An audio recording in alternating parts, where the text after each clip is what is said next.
ఈ వీడియో మీకు నచ్చినట్లయితే సబ్స్క్రైబ్ చేయండి. ఫిల్మ్ స్టార్స్ బోలెడంత న్యూస్ బోల్డ్ గా. మహానటి సావిత్రి జీవితంపై సినిమా. ఈ విషయం పాతదే.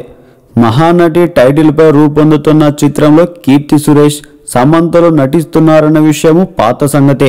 టైటిల్ రోల్ కీర్తి సురేష్ కనిపిస్తుందన్నమాట వాస్తవమే. కానీ ఎంతకు ఈ సినిమాలో సమంత పోషిస్తున్న రోల్ ఏంటి? ఇదే తెగ కన్ఫ్యూజన్ కు గురి చేస్తుంది. లీడ్ రోల్లోకి ఇప్పుడే స్టార్డమ్ దగ్గరకు వస్తున్న యంగ్ బ్యూటీ కీర్తి సురేష్ ను తీసుకొని మరో రోల్ కు స్టార్ హీరోయిన్ సమంతను ఒప్పించారంటే ఖచ్చితంగా అది చాలా ప్రాధాన్యత ఉన్న పాత్ర అవ్వాల్సిందే. లేకపోతే సమంత ఒప్పుకోదు కదా. మొదట సావిత్రి కథను నెరేట్ చేసే జర్నలిస్ట్ పాత్ర అనే టాక్ వచ్చింది. కానీ అలనాటి మరో మేటి నటి జమునగా సమంత నటిస్తున్నట్టు పుకార్లు బయలుదేరాయి.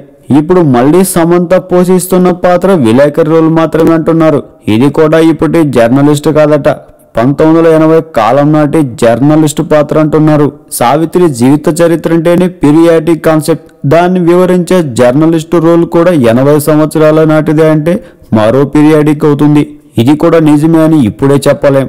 అసలు ఇంతకీ సావిత్రి సినిమాలో సమంత చేస్తున్న పాత్ర ఏంటబ్బా అని ఇప్పటికీ చెవులు కొరుక్కుంటున్నారు. ఈ వీడియో మీకు నచ్చినట్లయితే సబ్స్క్రైబ్ చేయండి. ఫిల్మ్ స్టార్స్ బోలెడంత న్యూస్ బోల్డ్ గా.